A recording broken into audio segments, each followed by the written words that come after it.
responder depois, tá? Vocês sabem, né, desse ano eu não preciso nem falar o que aconteceu na vida de todo mundo. Outro dia eu até perguntei para minha avó, falei, vó, você tem alguma coisa que parou a sua vida assim num dia para o outro? Ela falou, não lembro, Marcelo. Falei, nem a Guerra Mundial, Segunda Guerra Mundial? Ela falou, não, porque na Segunda Guerra Mundial era lá na Europa, a gente não tinha. Enquanto isso, a gente está vendo uma coisa aqui que o mundo inteiro parou esse ano, né? E a gente mudou nossas vidas. Mudou tanto, e assim, na época que o odonto era feita dessa forma, no meio da rua, na forma, imagina, sem nenhuma precaução, não tinha nada para proteger o paciente, nem mesmo anestesia para poder ajudar. Vocês veem aí como é que o cara está segurando a mão do outro por causa da dor. A única coisa que a gente conhece de formas de pandemia que afetaram o mundo antigamente foi a pandemia de tifoide e a pandemia da gripe espanhola, que aconteceu há mais ou menos 100 anos atrás, e que a gente aprende, a gente está usando ainda muita coisa daquela época da pandemia da gripe espanhola para o que está acontecendo aqui, aqui no mundo inteiro esse ano, né? Então, o CDC, que é o Centro de Doenças, de Controle de Doenças dos Estados Unidos, está ainda usando muita coisa antiga para aplicar no que a gente está fazendo hoje. O que é o maior problema que a gente tem? Não é só a exposição ao vírus, é a virulência, a forma como esse vírus se espalha, a forma como esse vírus ele se transmite, o problema de imunidade de saúde do paciente, né, das pessoas, e como é que a gente consegue controlar essa transmissão, né? Então, a gente sabe que não são todos os pacientes que vão ter o mesmo tipo de resposta à infecção do SARS-CoV-2, né, o coronavírus, por causa dos outros problemas de saúde que a pessoa tem ou não tem, do nível de saúde da pessoa. O que a gente aprende muito, né, na odonto. Eu, como periodontista, a gente sabe que os fatores de risco são diferentes dependendo do tipo de paciente que você tem, né? E meu slide parou agora. Não sei, aqui. Então, o que acontece? Né? Então, a gente sabe o que a gente tem visto, a gente viu o que aconteceu na China, a gente viu o que foi feito para tentar parar esse vírus, mas o problema é o distanciamento social, e a gente sabe o problema que está acontecendo tanto nos Estados Unidos quanto no Brasil, da falta de um plano de saúde pública para parar, para poder conter a transmissão desse vírus, principalmente com a ajuda da população. Sem o distanciamento social, sem o uso de máscara, nós não vamos conter a transmissão do vírus, né? E o que a gente tem visto? O governo americano tem lançado vários programas de saúde para tentar conter o vírus. E isso aqui foi por exemplo, o IPA é uma agência americana que existe de controle de problemas ambientais, né? Eles estão mesmo ligados a o que está existindo no mundo de forma que vai afetar o meio ambiente. Mas eles entraram nessa do coronavírus também, por quê? Porque eles fizeram uma análise de todos os materiais, de todos os produtos que estão sendo usados para desinfetar superfícies, para desinfetar as mãos das pessoas, etc., etc. Isso foi dos primeiros passos que aconteceu aqui nos Estados Unidos para tentar conter a infecção, a transmissão do coronavírus. E aí, o que a gente acontece? O que aconteceu? Por alguma razão, meu slide não está andando. Deixa eu ver aqui. Acho que é o sistema. Eu estou vendo muita gente ainda entrando aqui, né? E aí a gente vê o quê? Que as pessoas estão tentando mudar os hábitos. Eu viajava muito, para vocês terem uma ideia, eu viajava muito até março desse ano, e eu tenho visto, eu já recomecei a viajar, e eu tenho visto uma mudança grande nos hábitos, até nas empresas aéreas, né? Aí o distanciamento dentro do avião, mas principalmente o uso de máscara, o uso de filtros EPA e outras precauções que estão sendo usadas na indústria aérea para conter a transmissão. E eu vou falar mais daqui a pouco um pouco o que a gente está aplicando, o que nós estamos pedindo para os dentistas, para as faculdades de odonto, para vocês que ainda estão estudando, o que vocês têm que fazer. Então, vamos lembrar aqui, né, aquela aula de microbiologia, né, como que funciona, né, a transmissão, o que vai acontecer. Você precisa ter todo um ciclo para poder haver uma transmissão. Começa com um tipo de micro-organismo, é bactéria, é fungo, é vírus, é outro tipo de micro-organismo que vai poder ser transferido. Com isso, a gente pode haver 3 tipos de reservatório: as pessoas, os equipamentos ou até a água. Nesse momento, nós estamos lidando com um vírus que ele vai se multiplicar dentro das pessoas, né? Nós somos, os humanos são os que carregam vírus, né? O que eles estão em transmissão, mas a transmissão pode ser feita através de saliva, através do aerosol. Nós sabemos que o aerosol é a principal forma de transmissão do coronavírus. E aí, contato direto, contato indireto. Nós sabemos que o contato direto é um problema, nós sabemos que qualquer fluido que exista a presença, onde tenha a presença do coronavírus, através de um contato direto, pode ser uma forma de transmissão. Através de um contato indireto, que a gente fala do aerosol, a gente sabe, né, da transmissão do aerosol, e ainda há muita dúvida se esse vírus vive ou não a nível, como que diz, a nível do ar, né, aéreo, né, da transmissão aérea. E aí depois a porta de entrada e a susceptibilidade do hospedeiro, né? Aqueles que são mais velhos, os que estão com problema de saúde comprometida, etc. Então, o que a gente vê nisso? Com essa transmissão do vírus dessa forma, nós vemos que existe uma dificuldade do controle da transmissão do coronavírus. O meu slide aqui. Então, o que a gente falou?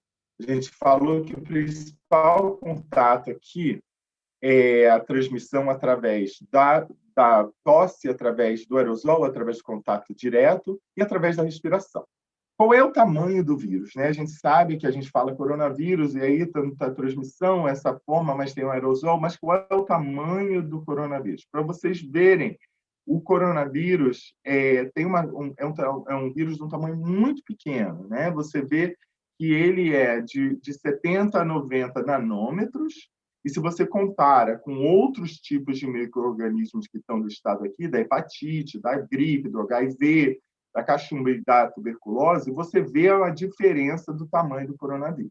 Alguns desses são transmitidos através de sangue, outros através de outros fluidos, e alguns também a partir de aerosol. Então, o que nós sabemos sobre aerosol? O aerosol uma forma de transmissão aérea, mas precisa da presença da água, que é a formação do aerosol, e a gente precisa ver a diferença do aerosol para o aumento, a quantidade de gotículas de água que vem através do uso de equipamento odontológico. Quais são as precauções, né? Nós estamos pedindo, e até ontem à noite, o CDC lançou esse meu slide agora, a partir de ontem, se tornou obsoleto. Porque ontem o CDC lançou, aqui está dizendo que são 6 pés, são 2 metros de distância, com um contato maior ou igual a 30 minutos. Ontem, à noite, o CDC lançou uma nova guia e mostra que o contato é entre 2 metros, né, dentro de 2 metros, com 15 minutos de exposição. Ou seja, não são 30. Agora, se você estiver em contato com uma pessoa infectada com coronavírus, dentro de um período de 15 minutos, a sua chance de ser infectado aumenta muito. Tá? O contato direto desse coronavírus é importante, a forma como você está em contato com essa pessoa, através de saliva, através de outras formas, do aerosol, da respiração, de tosse, etc., é muito importante, mas isso vale salientar. Foi diminuído agora para 15 minutos. Isso leva o quê? A gente, da odonto, nós temos que ter mais precauções em termos de EPI que nós vamos usar. Né? O aerosol é uma coisa estudada na odontologia por muitos anos, principalmente por causa de bactéria, hepatite, outras coisas, transmissão de hepatite e outras coisas na odontologia.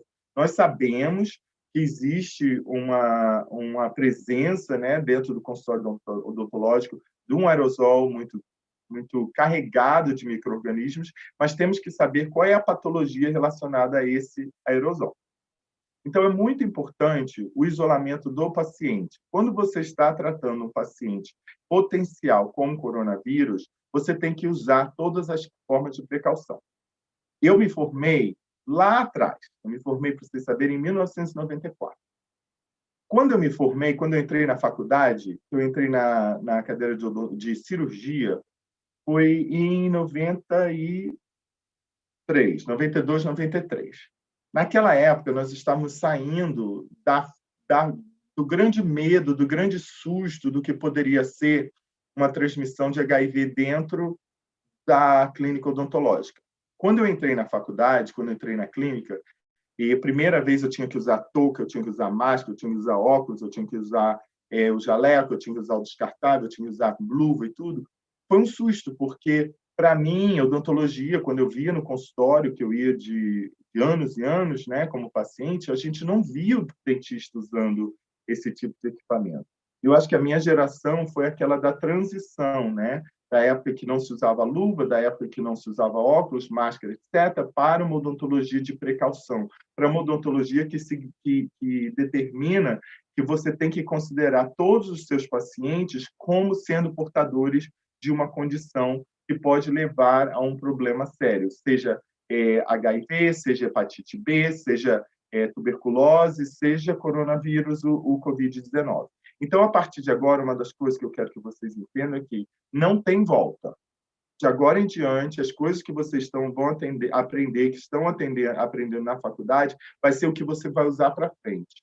E eu acho que a geração que está se formando agora, de vocês principalmente, é que vai mudar a odontologia nesse sentido. Como foi o que aconteceu comigo e o que aconteceu com o professor Augusto anos atrás, que a gente teve que aprender a se proteger dentro da clínica odontológica de uma forma diferente, né? Então, o que eu pergunto para vocês? A saliva é vermelha? Né? Você está vendo o vídeo, Guto? Só para me dizer se você está vendo.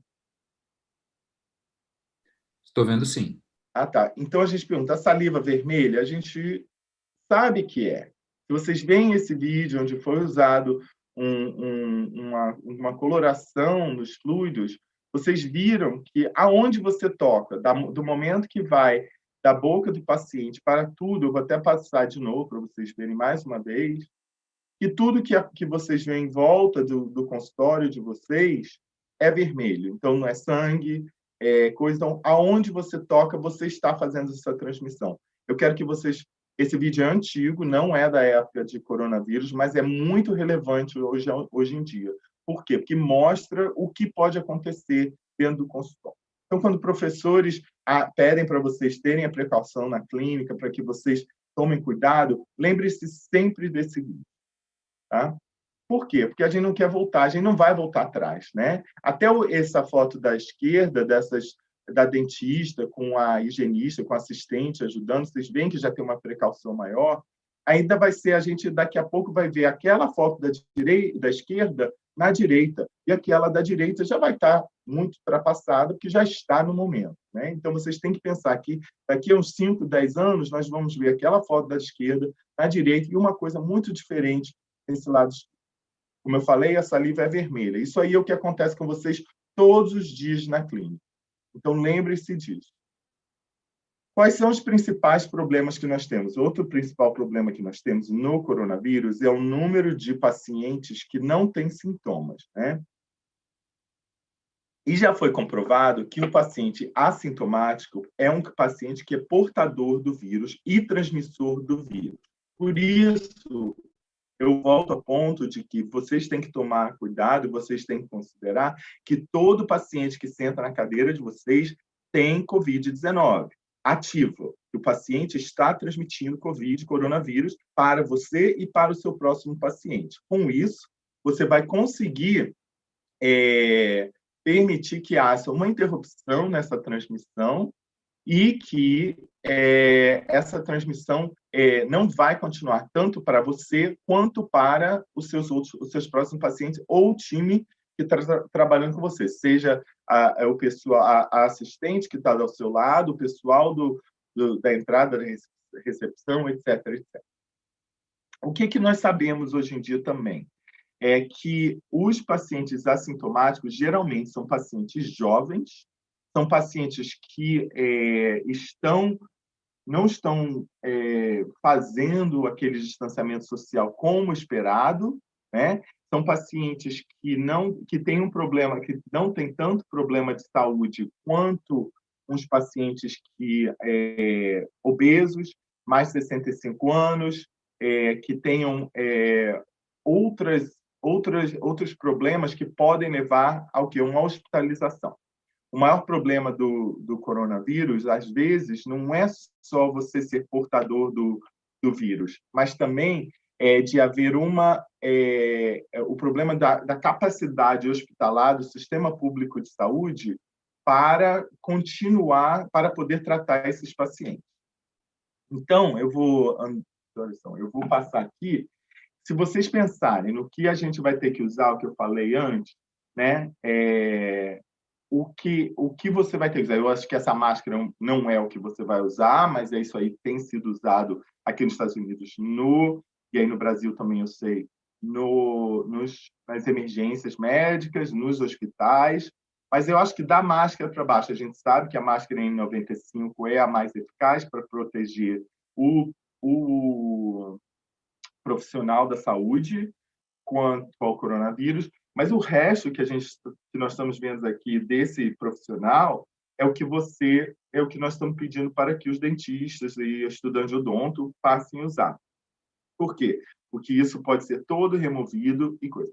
Eu não sei aí como vocês fazem, professor, na faculdade de vocês, né? A gente sabe, na minha época, eu lembro que na época que a gente trabalhou lá em Guarulhos, é aquela coisa da roupa branca, a gente tira, a gente vai e o pessoal usa a mesma roupa o dia inteiro.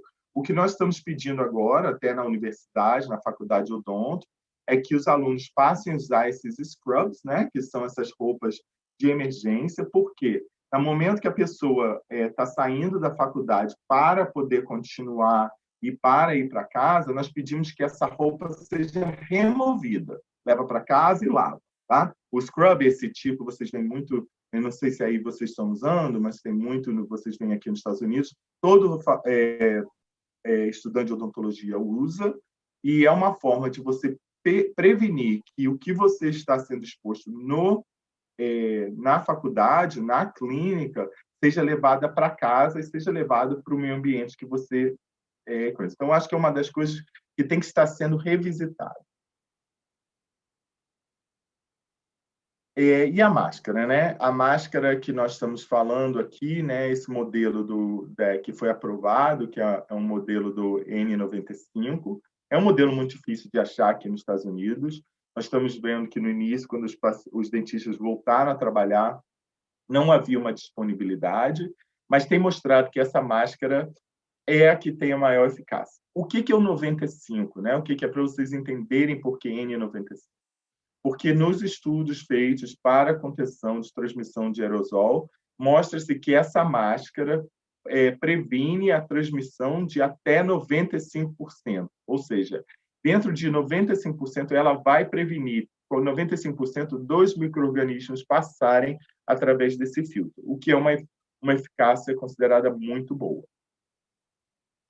E outras coisas que é muito importante, né? O tipo de máscara, nessa, como eu falei, 94, 95% de eficácia, os modelos para serem usados na área de cirurgia de 90 a 95, e também para a gente falar da forma como ela se ajusta. Essa máscara ela não é para ser usada de forma solta no rosto. Vocês veem que existe um arame aqui, e é muito importante que quando vocês usem esse tipo de máscara, você faça toda a forma de ajuste, né? Em volta do nariz, em volta da boca e aqui na parte do queixo. Por quê? Porque existe a necessidade de haver uma vedação, tá? Um vedamento aqui de tudo para que não haja a entrada dos micro-organismos. Nós vimos já, tem muito estudo sendo publicado esse ano, Esse aqui foi um dos primeiros que saiu, e falando, uma revisão sistemática, falando de como esse tipo de máscara pode ser eficaz e prevenir a transmissão de coronavírus. Então, voltando àquela do aerosol, né? O aerosol, ele está no ar, aqui a gente vê uma ponta de ultrassom e a forma de como o aerosol, né? A gente sabe que o ultrassom para limpeza, para fazer a profilaxia, é uma das coisas que mais produz aerosol. Como lá na Aéreo nós usamos muito ultrassom, e nós temos pedido que os dentistas e as higienistas diminuem o uso de ultrassom e que façam mais a raspagem, o alisamento radicular, através da forma manual, como se fosse fazer um paciente de periodontia avançada. Além disso, a respiração, através da tosse, através da fala, né? Já existe comprovado que há uma transmissão desse aerosol, e que, através desse aerosol, o que vai acontecer? Vai ser transmitido através da exposição direta para o profissional odontológico, da exposição do equipamento odontológico, da cadeira, de tudo em volta, e através desse aerosol, você também pode fazer uma transmissão indireta, ou seja, o paciente sentou na cadeira, você foi exposto, depois de você vem o próximo paciente. E aí, essa transmissão para uma pessoa que talvez não tivesse infectada. Então, eu estou falando muito disso porque, no final, vocês verão, a primeira vez que eu estou falando, vocês são os primeiros a escutar, e nós publicamos semana passada um estudo de prevalência de Covid entre dentistas, e vocês são os primeiros a me ver apresentando esse estudo. Daqui a pouco eu vou falar um pouquinho mais para vocês. Por que ultrassom, né? Por que ultrassom a gente está pedindo para as pessoas não usarem ultrassom por agora? Por causa do nível do aerosol, que, como eu falei, existe, é até mais do que a caneta de alta rotação. Existem muitos estudos que mostram a transmissão de aerosol, de bactéria, de outros micro-organismos através do aerosol produzido pelo ultrassom. Então, é muito importante que, no momento, enquanto não haja um controle total da pandemia, que o uso do ultrassom seja interrompido e que a gente faça uma raspagem e alisamento radicular manual. Marcelo, eu posso fazer a profilaxia? Pode. A profilaxia, a forma de que a gente faz profilaxia hoje em dia, com a pasta e o tipo de baixa rotação, etc., não produz tanto aerosol quanto o ultrassom. Então, faz a raspagem radicular, faz a limpeza de formato manual, mas depois a profilaxia pode ser feita da forma normal, né? Além disso, todo aquele cuidado, como eu falei antes, na área da clínica odontológica e de tudo em volta, daquele vídeo que eu mostrei para vocês, de tudo que tem que ser bem esterilizado, limpo.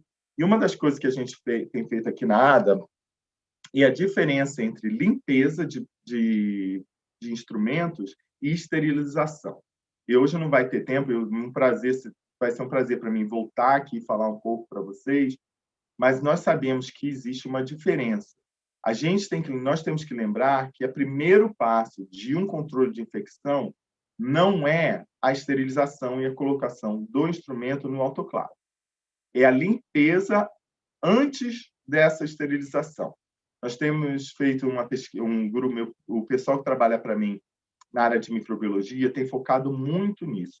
Por quê? A broca é o instrumento de pério, é um instrumento de implante, até o espelho, a lima de endo, o material de endo.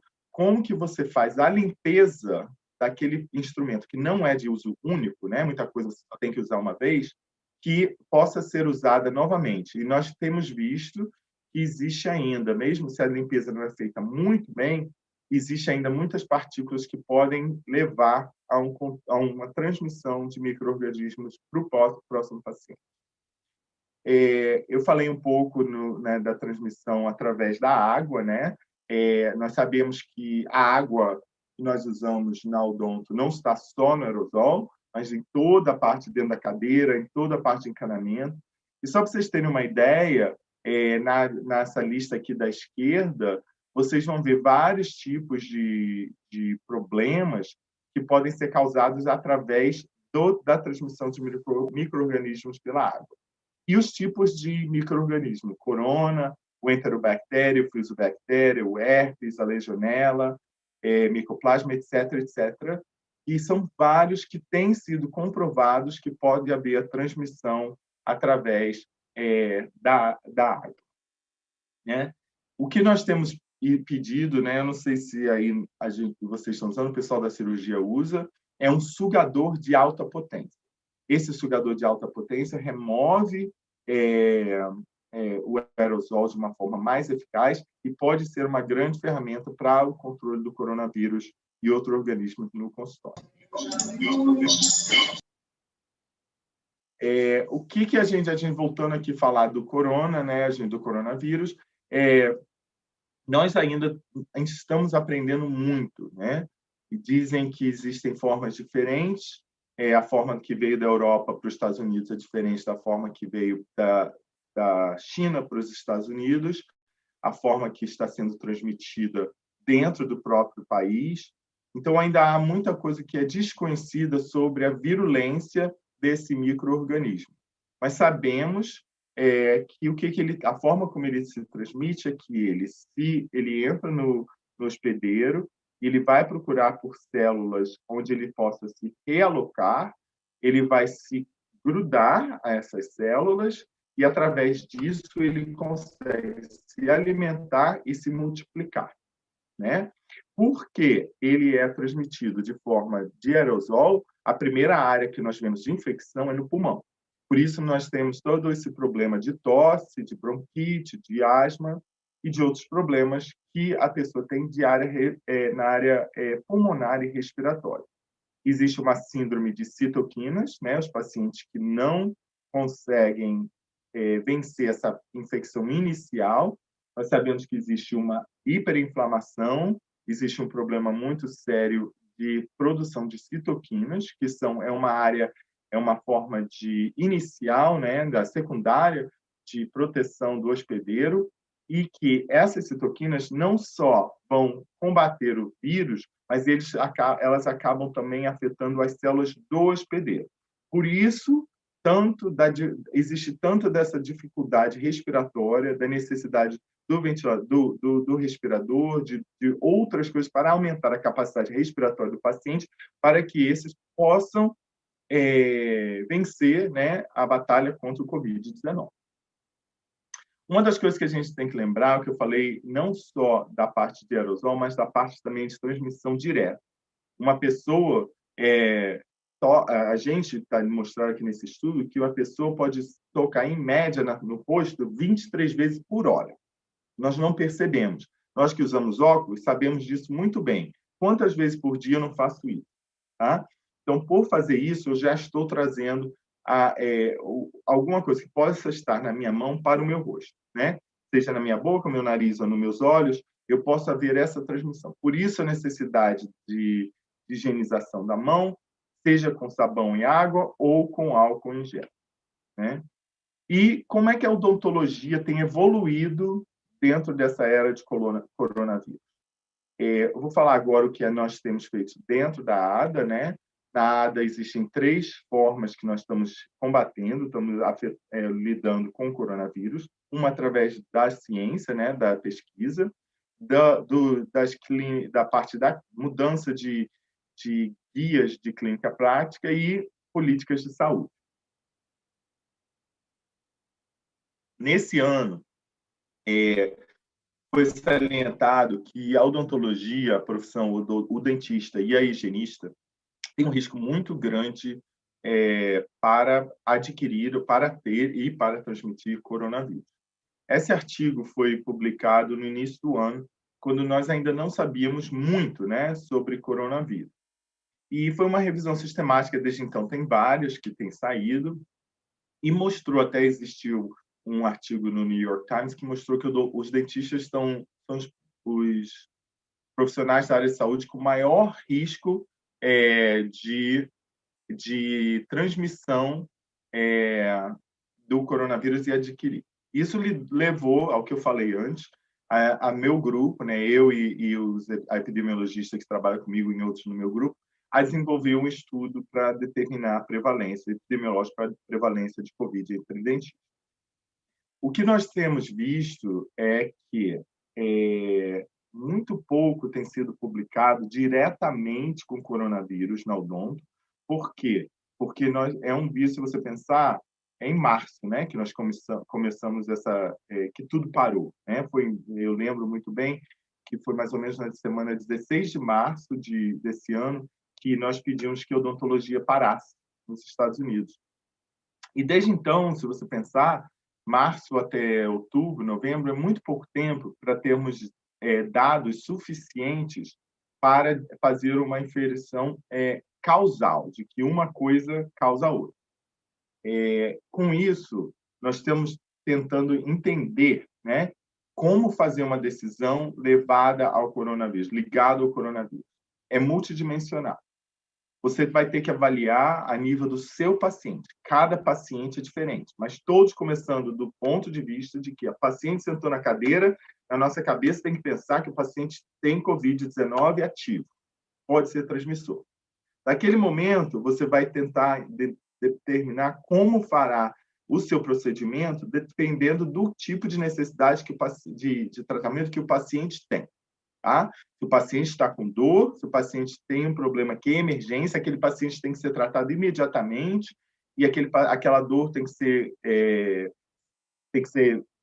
tratada, o problema da infecção, e o que nós temos que fazer, então, o tratamento imediato. Você, como dentista, vai usar todo o IPI que você tem, você vai se proteger.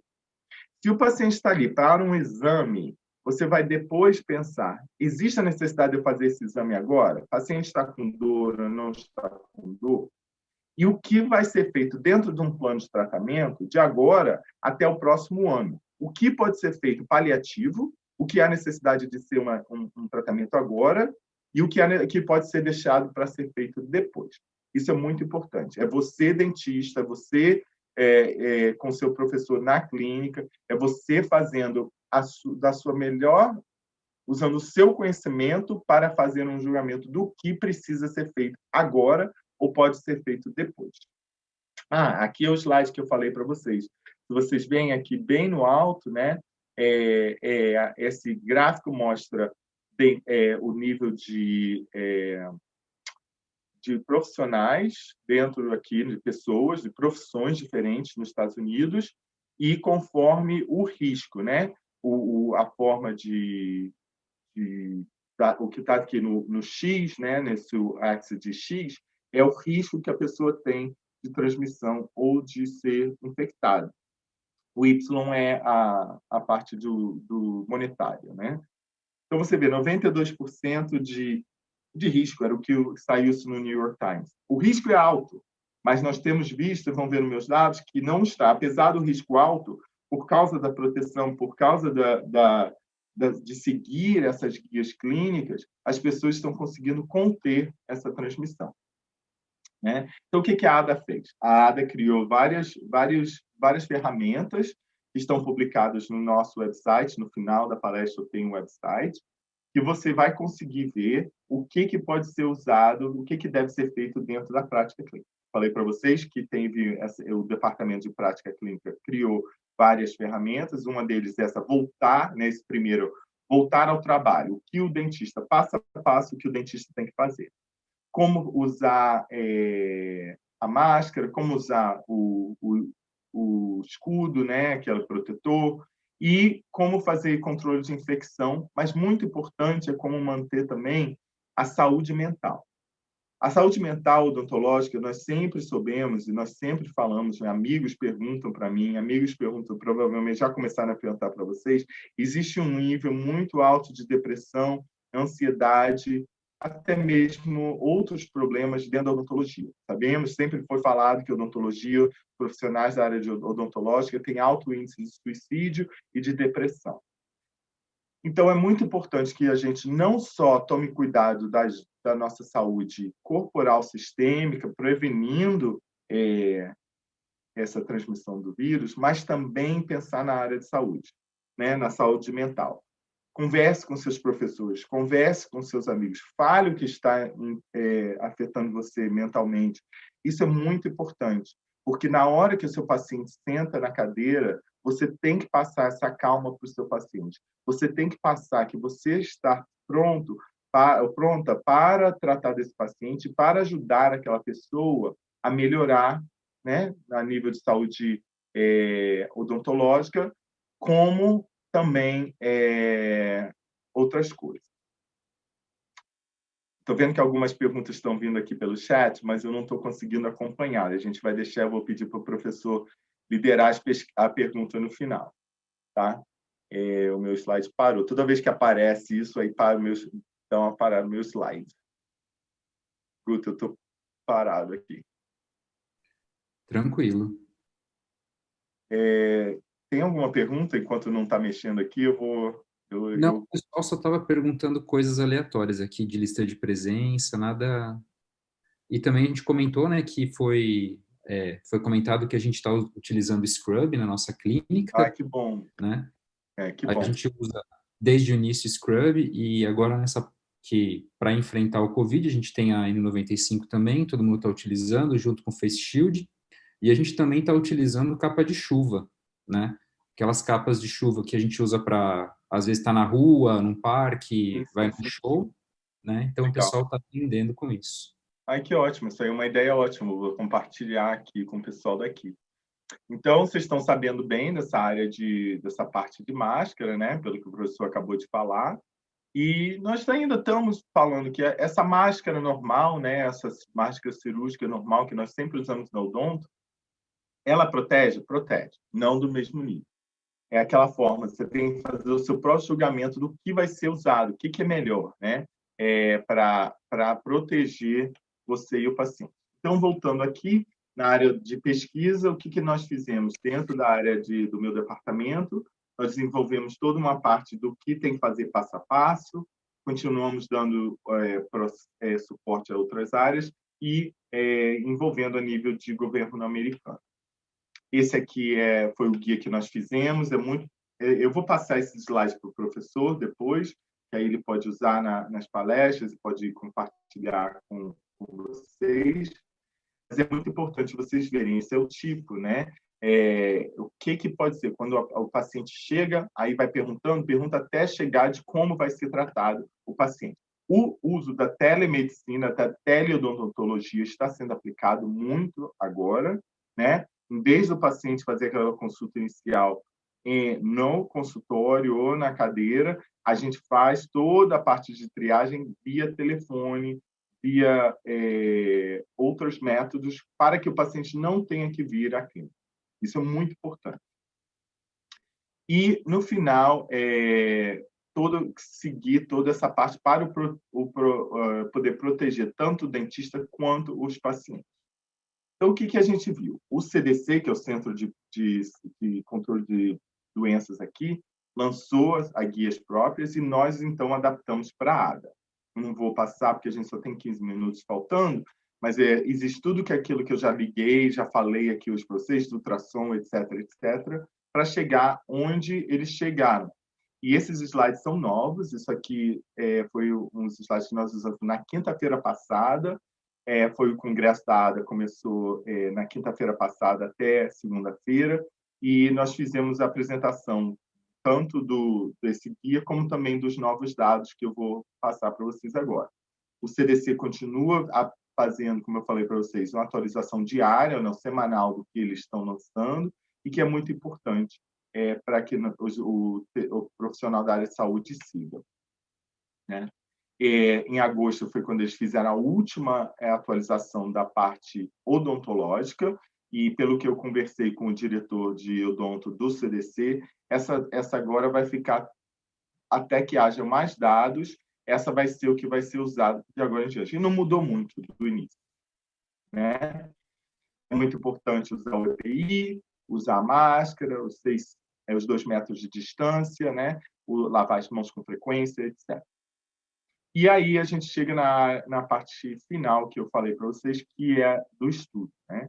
Esse estudo foi feito aqui, é um estudo que eu liderei dentro do Instituto de Pesquisa e Ciências da ADA, né? A Cameron Estridge, que é a primeira autora, ela é epidemiologista, assim como eu, e os meus outros colegas, o Matthew, a Rachel, o Marco, eles trabalham no Instituto de Pesquisa de Política de Saúde da ADA, e as professoras Maria Geisinger e Ana Dus são membros do nosso conselho científico. Então, nós fizemos esse estudo com 2.195 dentistas, foi autoinformativo, ou seja, nós mandamos a pesquisa, o questionário para os dentistas. O foco era o seguinte: primeiro era, você já foi diagnosticado de alguma forma com Covid-19? Através de teste de saliva do PCR, através de teste do antígeno, através do teste do anticorpo, ou porque você teve alguns sintomas, o seu médico informou que você teve Covid-19. A segunda era para acessar o nível do EPI usado pelos dentistas, né? Porque existia uma necessidade para saber se eles estão seguindo as normas que nós estamos implementando. E uma terceira parte foi essa área que eu falei para vocês, da área da ansiedade de nível de depressão entre pacientes. Entre dentistas. Esse estudo já está online. Guto, eu acho que eu já passei para você, né? E você pode compartilhar o link com seus Sim, alunos. nós temos. E aí, no mês que vem, ele vai sair impresso na JADA, vai ser o estudo da ECAP. Nós estamos agora no estudo longitudinal, já estamos coletando até 6 meses de dado, que eu vou começar a fazer o artigo, trabalhar no artigo em breve.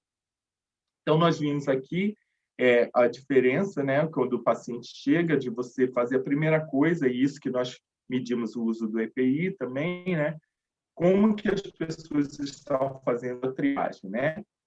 Os dentistas usando o EPI total, esse da esquerda aqui, passando pelo uso de uma máscara cirúrgica EPI básico, depois somente o uso da máscara cirúrgicas e não usou nada, né? Então, foram os tipos de acesso, né, que nós pedimos para eles responderem. Que você vê que tem uma distribuição boa entre os 3 da direita e a maioria usando o EPI total. Nós, nessa pesquisa, nossos dados mostram que menos de 1% dos dentistas americanos foram diagnosticados com Covid-19. Isso é muito bom, tá? Para vocês entenderem o nível de infecção a nível populacional nos Estados Unidos, em geral, durante o mesmo período, era de mais de 2%. Então, nós vemos a população em geral que não usa EPI, que não usa, está com uma população muito grande, de 2%. Dentro dessa 2%, a gente acha que é muito pequeno, mas o nível de mortalidade é muito grande. Nós estamos já com o nível de coronavírus nos Estados Unidos, vocês veem aí a notícia muito alta aqui, né? A infecção e de morte, o nível de mortalidade muito alto. Então, é muito importante que nós tenhamos esses dados sobre os dentistas para que nós vejamos que não existe uma transmissão no consultório odontológico. E nós vimos que 99,7% dos dentistas estão seguindo as normas de controle de infecção, sendo que 73% estão usando o EPI da forma como recomendada pelo CDC. Nós achamos que os 27% que não estão usando total, como vocês viram naquele primeiro gráfico, né, aqui, é porque o tipo de procedimento que eles estão fazendo nesse 1, 2 e 3, não há necessidade de tanta prevenção, porque não tem aerosol. E aí tem toda a distribuição do tipo de procedimento que eles estão fazendo. Vocês veem, assim, eu fiquei muito contente de ver esses dados que mostram, né, aqui nessa coluna, que mostra que o pessoal está seguindo bem as normas, que eles estão usando tudo que está sendo feito, com mais de 98%. Então, nós estamos vendo que no momento que você segue as normas de controle de infecção necessária, não existe a transmissão e você estará protegido. E aí, com isso, eu achei isso aqui muito legal, porque existem várias formas de você mostrar como pesquisa é feita, né? E quando nós fizemos a palestra semana passada, teve um artista que, ao mesmo tempo que nós estávamos fazendo a palestra, ele estava desenhando tudo que nós estávamos explicando cientificamente. E dessa forma, nós conseguimos transmitir para muita gente que não entende pesquisa, não entende metodologia de pesquisa, o que tem que ser feito e todos os passos que têm que ser feitos para você para haver uma prevenção do controle do coronavírus, né? Então, com isso, eu quero agradecer a vocês, né, o convite. Eu vou parar um pouquinho aqui agora, né? Nós ainda temos tempo, professor, e para umas perguntas que você possa ter. E eu quero agradecer. E aqui está o website, né, para vocês entrarem no website da ADA, que vocês vão poder entrar lá.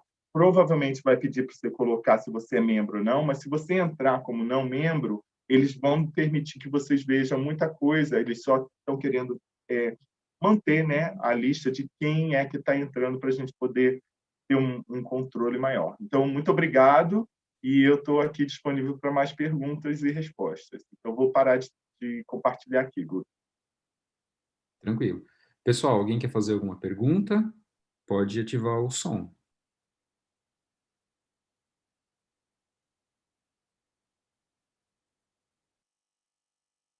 Estou vendo que você já compartilhou algumas coisas aqui no chat. Isso, eu coloquei um link do artigo, eu coloquei no meu Dropbox para eles baixarem, estava mais fácil. Uhum.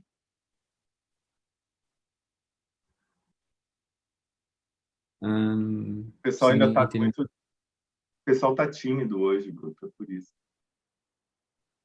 Então, eu vou te fazer uma pergunta, Marcela. Essa pergunta nem é minha, fizeram no dia que vocês apresentaram. Nos Estados Unidos, vocês viram que tem uma baixa taxa, digamos que, de contaminação, de infecção dos dentistas, né? E no resto do mundo, vocês têm dados disso? Olha, essa é uma pergunta muito importante. O que nós temos visto é que só existe uma pesquisa parecida em três países, em Portugal, na Itália e na China. Tá? Os dados chineses ainda são muito antigos, pelo menos os que eu sei. Né? São esses três países que eu tenho conhecimento. Na China, nós não sabemos muito bem atualmente como está depois que eles voltaram. Mas o que eles mostraram é que dentro dos hospitais chineses de odontologia existe uma contaminação muito baixa. O que eu vejo como um dado muito importante é o dado de Portugal, porque nós conseguimos dados de 2.195 dentistas. Portugal, o Colégio de Medicina Odontológica, tem dados de 7.000 dentistas. Uau. E dentro desses, existe uma prevalência de entre 1% e 2%. De um país que conseguiu controlar o coronavírus a nível populacional. Nós sabemos muito bem que Portugal sempre foi um país que teve um sucesso muito grande, né? Então, se você pensar que é um país que não tem tanto dentista quanto no Brasil, que eles conseguiram os dados desse, eu acho que é um dado muito válido e tem credibilidade. Então, nós sabemos que existe baseado nos nossos dados, no de Portugal e até mesmo da Itália, existe um baixo nível de contaminação porque as pessoas estão seguindo as normas. Muito bom. Pessoal, alguém tem alguma pergunta? Alguém fez reservadamente para mim, mas eu vou fazer a pergunta para você, acho que errou. Professor, eu gostaria de saber a posição da ADA com relação às vacinas, previsão e probabilidade de eficácia. Não, muito obrigado pela pergunta. Nós estamos esperando, assim como vocês. Nós não temos estudo direto de vacina, eu tenho acompanhado bastante os estudos. Vocês provavelmente viram, ultimamente, na semana passada, que parece que a vacina da Pfizer será a vacina que, nos Estados Unidos, será a primeira a ser disponibilizada.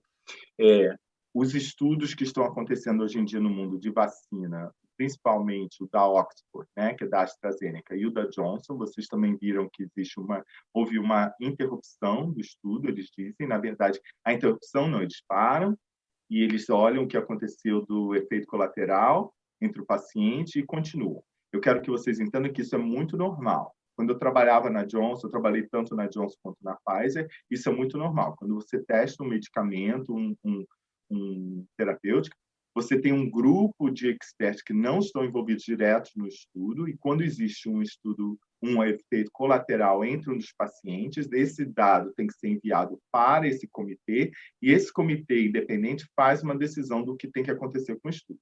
O que aconteceu nesses 2 estudos é totalmente normal e faz parte. Nós queremos entender o que aconteceu. É muito importante que esse dado seja. Então, se vocês ouvirem falar, não, parou o estudo da Johnson porque teve efeito colateral. Não, a gente quer que isso pare e a gente quer que a gente entenda se existe, se o caso que aconteceu foi no placebo ou se foi no estudo, no grupo teste. E se foi no grupo teste, vocês vão, o que vai acontecer? Uma vez que o medicamento é lançado, a vacina é lançada, é quando a empresa farmacêutica tem que listar, né? A gente vê aquelas propagandas, o efeito colateral X, Y, Z, e nós vemos isso listado. Então, o que está acontecendo é normal. Então, eu acho que será a gente tem que observar muito o estudo da vacina da Pfizer e o estudo da vacina da AstraZeneca através de Oxford. Eu acho que são os mais adiantados. A ADA está esperando e nós estamos pedindo que o profissional da área de odontologia seja incluído naqueles do primeiro nível de vacinação. Muito bom. Thank you. Obrigado, Levi. Escreveu aqui no chat.